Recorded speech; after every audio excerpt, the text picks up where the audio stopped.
Good evening and welcome to the Saturday edition of the Fairbanks Evening News. I'm Katie Looper, leading our news tonight. The Tanana Chiefs Conference continued the search today for 35-year-old Andrew John, a resident of Arctic Village in Fairbanks who went missing in the Chena River near Wendell Street Bridge on August 7th. Searchers today started using sonar in an effort to find him. VPSO Coordinator Sergeant Jody Potts had recently requested more volunteers to aid the recovery efforts. The staging area was at Grail Park on Front Street. Searchers looked as far as downriver as University Avenue yesterday. A Fairbanks teenager allegedly caught in the act of burglarizing a home is facing numerous charges. 18-year-old Tessa Peter is charged with first-degree burglary and criminal mischief in connection with the August 3rd break-in.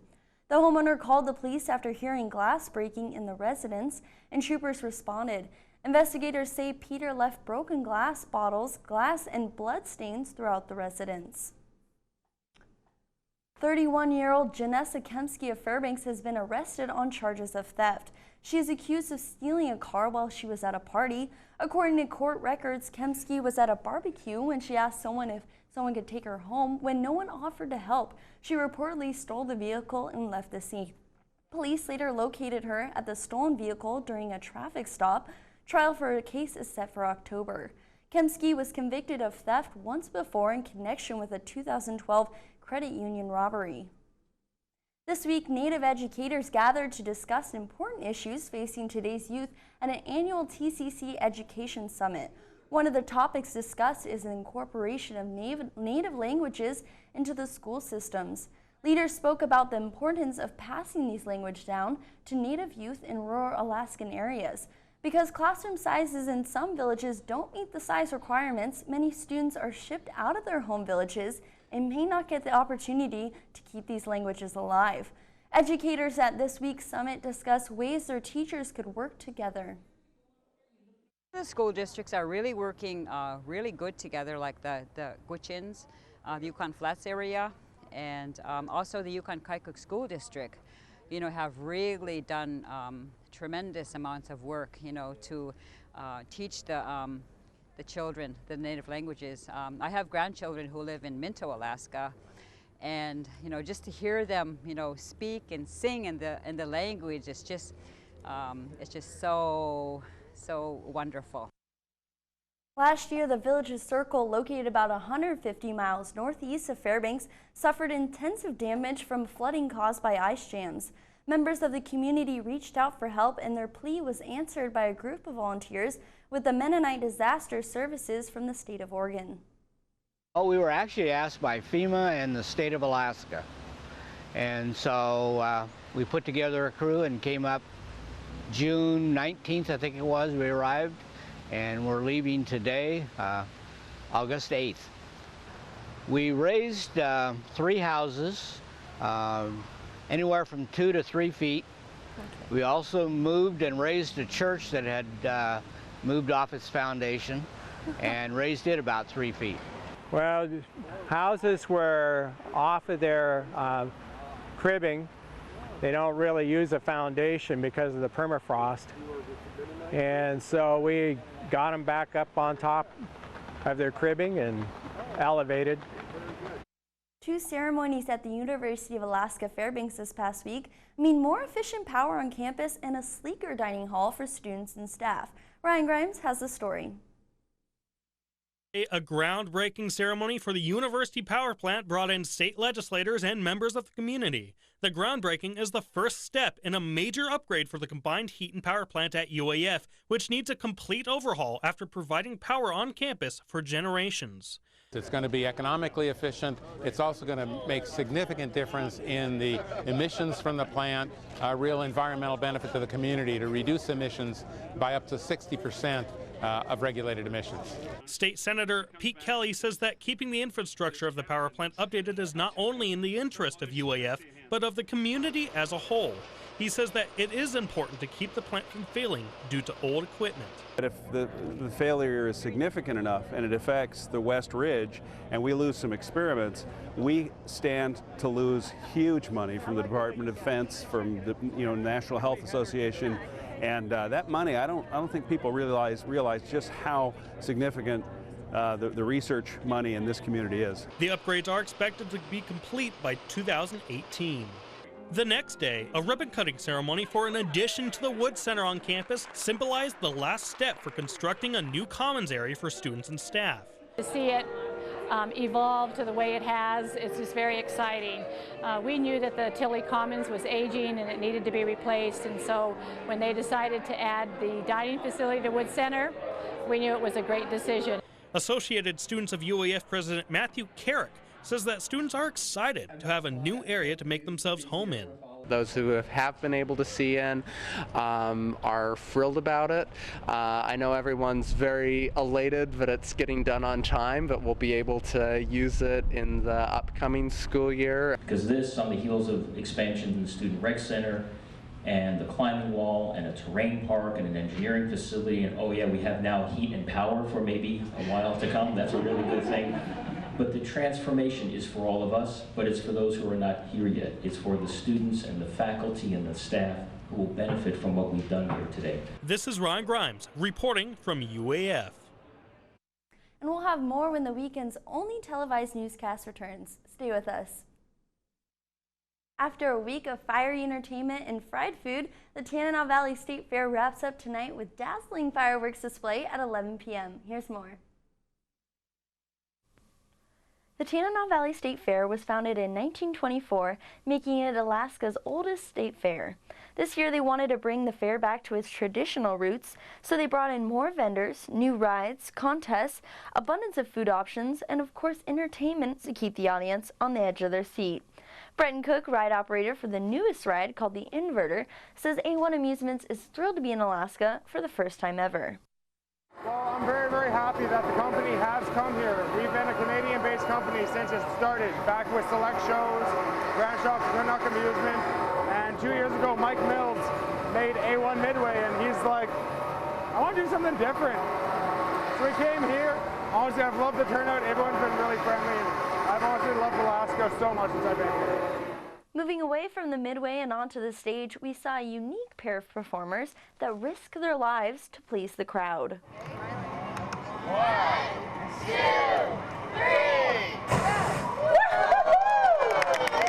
Acrobatic, improvisational, fire juggling comedy stunt show, and we're called Not Dead Yet. Oh man, we have so many favorite stunts. Every stunt is pretty much a favorite. Yeah, we have like one warm-up stunt that isn't so dangerous, and then everything else we do is super, super dangerous.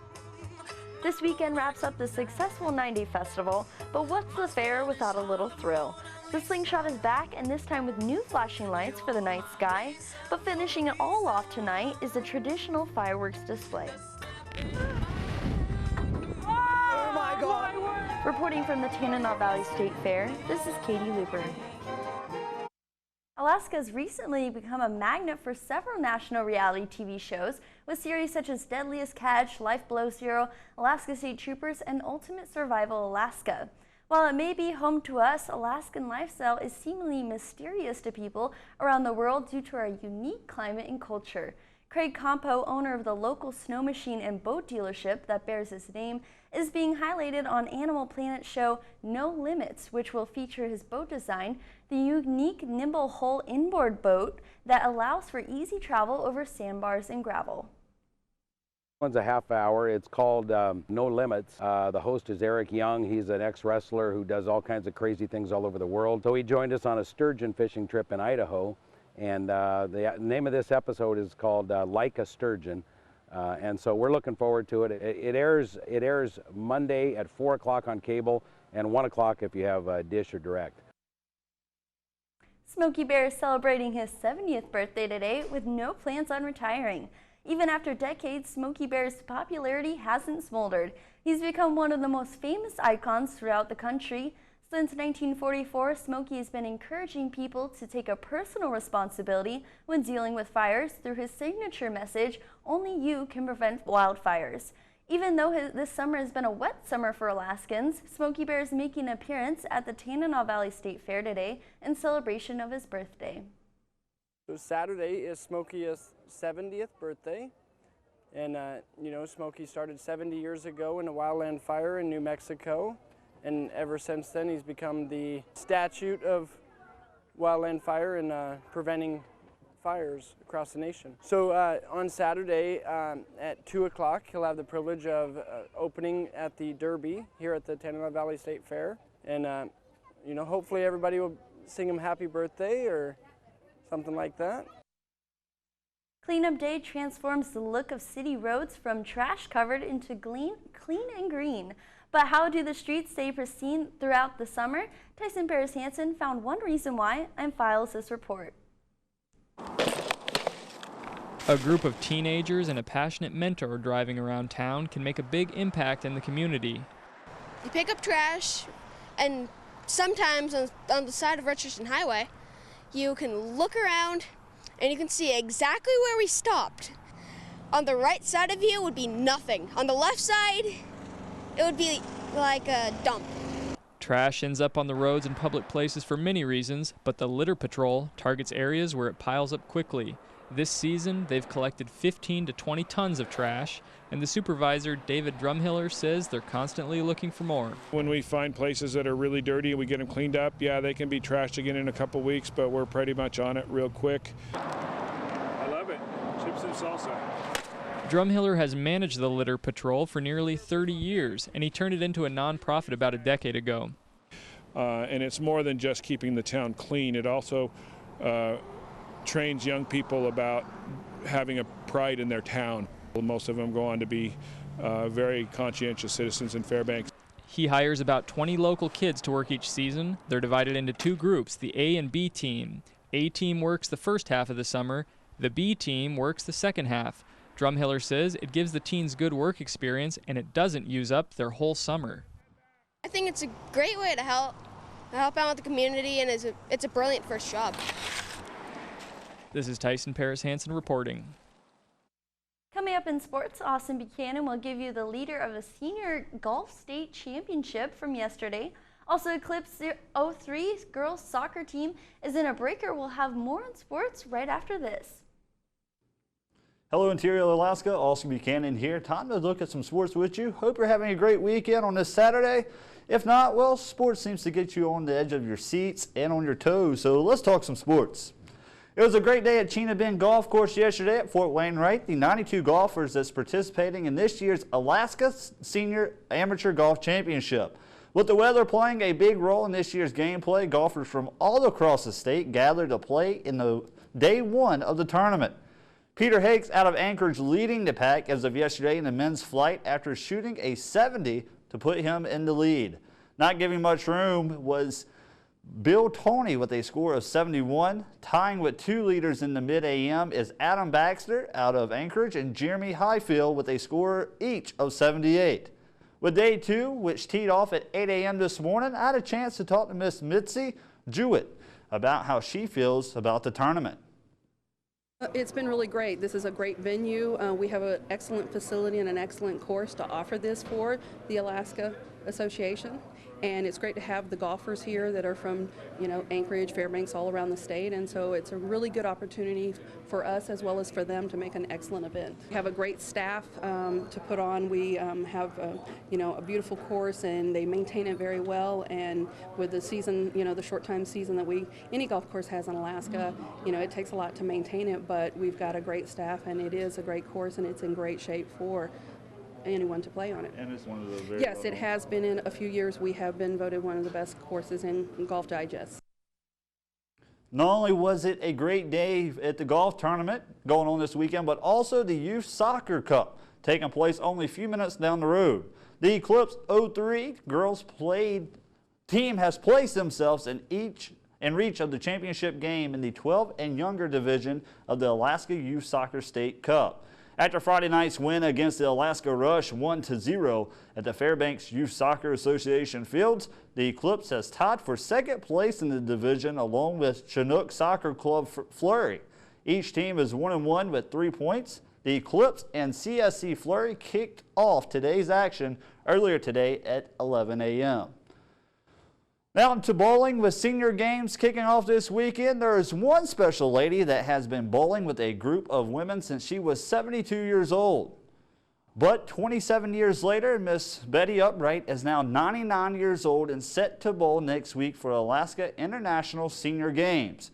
You can watch her bowl next week at the Arctic Bowling Alley starting Tuesday, August 12th at 6 p.m. That's going to be singles. Wednesday, August 13th at 6 p.m. That's going to be the doubles.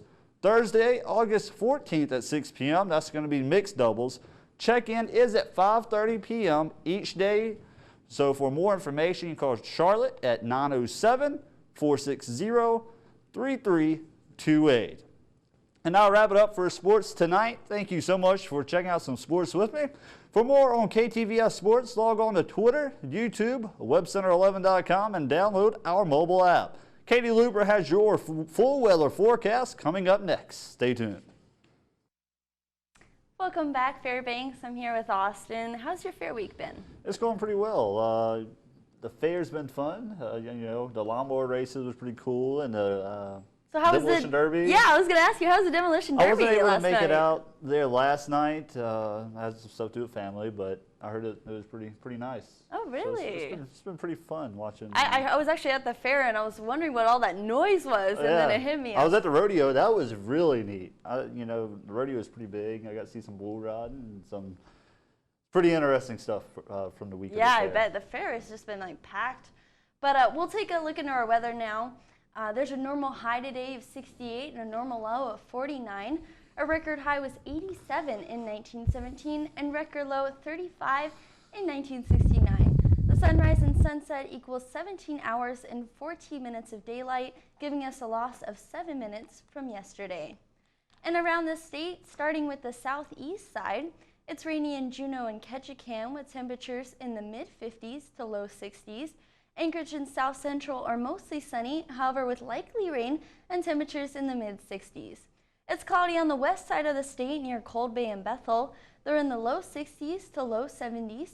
Moving up north, it's chilly in Barrow around 40. Fort Yukon and Fairbanks interior area is mostly sunny in the mid-70s. But now let's go look at our lower 48, starting on the northwest side of the states.